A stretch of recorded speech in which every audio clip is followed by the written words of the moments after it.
भौतिक सुख सुविधाओं, लग्जरी जीवन, सुख समृद्धि के कारक शुक्रदेव का राशि परिवर्तन 21 अगस्त को हो चुका है। मिथुन राशि से निकलकर कर्क राशि में इन्होंने प्रवेश किया है, जहां पर ये 15 सितंबर 2025 तक रहने वाले हैं। अब इस गोचर का प्रभाव तुला राशि के लोगों के जीवन पर किस तरह से होगा, चलिए विस्तार से जानते हैं। जय माता दी दोस्तों, आप सभी का स्वागत है हमारे YouTube चैनल अमृता एस्ट्रो में। और इस वीडियो में मैं बात कर रही हूं आपकी राशि के स्वामी शुक्रदेव के राशि परिवर्तन के प्रभाव के बारे में। देखिए, जो कर्क राशि है ना, वो चंद्रमा की राशि है और चंद्रमा को शुक्रदेव अपना शत्रु मानते हैं, तो शत्रु राशि में गए हैं। लेकिन शुक्र का यह चंद्रमा की राशि में गोचर कला और साहित्य, रचनात्मक चीजों के लिए बहुत अच्छा माना जाता है। ऐसे लोगों के लिए या फिर इन चीजों के दृष्टिकोण से देखा जाए तो बहुत ही उत्तम देखने को मिलता है। अब ये गोचर किस तरह के आपको रिजल्ट देने वाला है, चलिए बात करते हैं। आगे बढ़ने से पहले छोटा सा निवेदन, जिसके बारे में हम बात कर चुके हैं। और अगर आप अपनी कुंडली दिखाना चाहते हैं तो स्क्रीन पर या फिर डिस्क्रिप्शन में आपको हमारा नंबर मिल जाएगा। व्हाट्सएप पर मैसेज के जरिए आप हमसे कांटेक्ट कर सकते हैं। तो मैं बात कर रही हूँ शुक्रदेव के कर्क राशि में गोचर के बारे में। देखिए, यहाँ कर्क राशि में पहले से बुध देव भी विराजमान है, तो बुध के साथ जब भी शुक्र होंगे, युति करेंगे, तो एक योग बनता है लक्ष्मी नारायण योग। और बुध को बुद्धि का कारक, वाणी का कारक कहा गया है। शुक्र का और बुध का दोनों का मिलना कई बड़े कारणों को करने वाला होता है। आर्थिक स्थिति को मजबूत करने वाला होता है, बुद्धि को तेज करने वाला होता है, आपके मन में दया भाव लेकर आने वाला होता है, भावनाओं को आप समझते हैं, क्योंकि जो कर्क राशि है वो भावनाओं की राशि है, इमोशंस की राशि है। अब ये जो लक्ष्मी नारायण योग बनेगा, इसका भी किस तरह से प्रभाव होगा, क्या चीजें आपके लिए फायदेमंद रहेंगी, चले जानते हैं। तो देखिए, शुक्रदेव की जहां तक हम बात करते हैं तो शुक्रदेव आपकी राशि के स्वामी हैं और आपके अष्टम भाव के स्वामी होते हैं शुक्रदेव। और ये जो गोचर है, ये गोचर कहाँ होगा, तो कर्म भाव में होगा, आपका 10वां भाव वहां होगा। अब बहुत सारे ग्रह ऐसे हैं जो, बहुत सारे क्या, 2 ग्रह ऐसे हैं जिनको यहाँ 10वें भाव में बहुत अच्छा नहीं माना जाता, क्योंकि शुक्रदेव जिन चीजों के कारक हैं, 10वें भाव के कारक नहीं है शुक्रदेव, लेकिन फिर भी आपकी राशि के स्वामी और अष्टम भाव के स्वामी हैं, तो पॉजिटिव चीजें भी देंगे यहाँ पर। तो यहाँ चीजें जो हैं किस तरह से काम करेंगी, देखिए, यहाँ सफलता दिलाने का काम तो शुक्रदेव आपको करेंगे, क्योंकि आपकी राशि के स्वामी हैं, तो ये आपको सफलता दिलाने का काम तो करेंगे। लेकिन किन चीजों में काम करेंगे, थोड़ी बहुत अड़चनें भी आपको जीवन में देखने को मिलेंगी। एक तो जो इस राशि के जातक किसी तरह के कलात्मक फील्ड से जुड़े हुए हैं, रचनात्मक फील्ड से जुड़े हुए हैं, मैं कहूंगी उनके लिए बहुत अच्छा रिजल्ट है। आपके करियर में बड़े पॉजिटिव रिजल्ट आपको देखने को मिलेंगे, आपके काम करने के तरीके बदलेंगे, आपकी रचनात्मक सोच होगी जिसकी लोग सराहना करेंगे। साथ ही आर्थिक रूप से भी आपको कुछ अच्छे अवसर मिल सकते हैं, जिससे आपकी इनकम में बढ़ोतरी होने की संभावनाएं बनी हुई हैं। हालांकि आपको अपने काम में सफलता मिलने के साथ साथ आपको ये भी ध्यान रखना होगा कि प्रोफेशनल और पर्सनल लाइफ में एक बैलेंस बना रहे, एक संतुलन बना रहे, क्योंकि अगर आपने एक चीज की तरफ ज्यादा झुकाव किया तो कहीं ना कहीं वहां परेशानी भी आपको देखने को मिलने वाली है।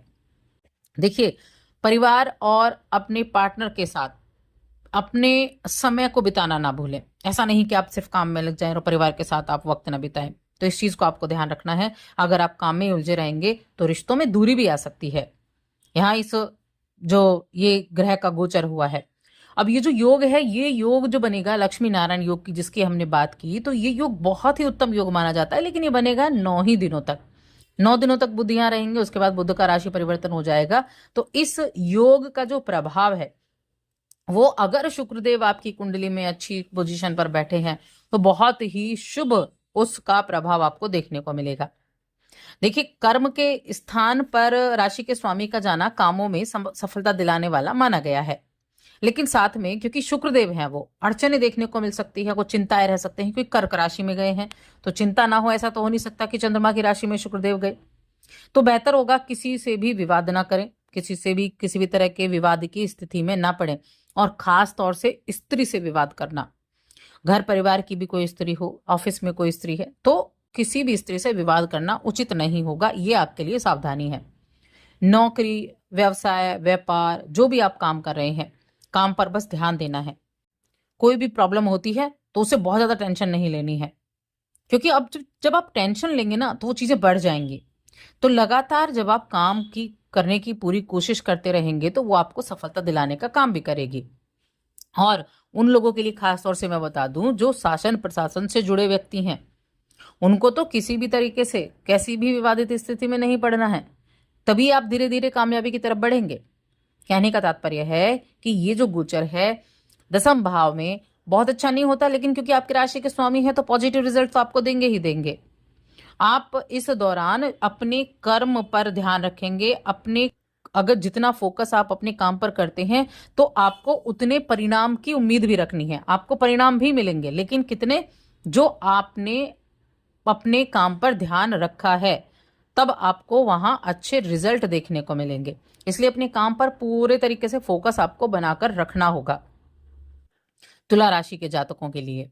अब ये जो बुधादित्य जो लक्ष्मी नारायण योग की हमने बात की, तो ये लक्ष्मी नारायण योग कैसा, देखिए जो बुधदेव है वो आपके 12वें घर के स्वामी है।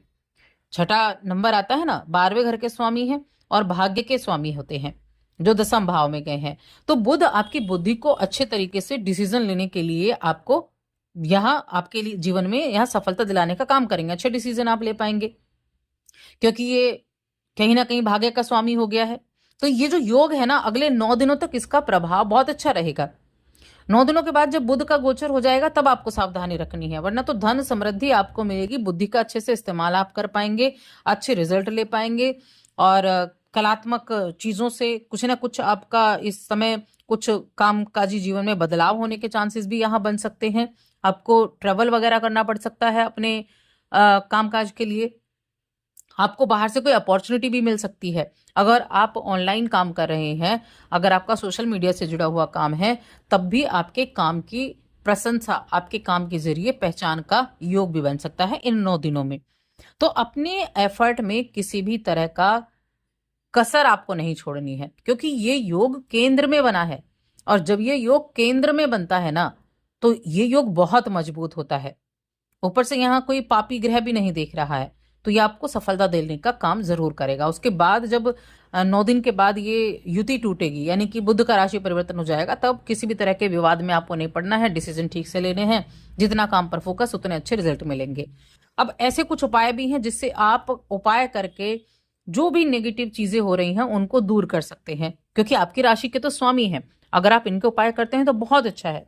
एक तो शुक्रदेव के मंत्र का जप आप कर सकते हैं। शुक्रदेव का मंत्र कौन सा है? ओम शुक शुक्राय नमः, ये शुक्रदेव का मंत्र है। एक माला जाप करें। सुबह की पहली रोटी नियमित रूप से गाय के लिए निकालें। शुक्रवार के दिन सफेद रंग के कपड़े ज्यादा से ज्यादा पहने।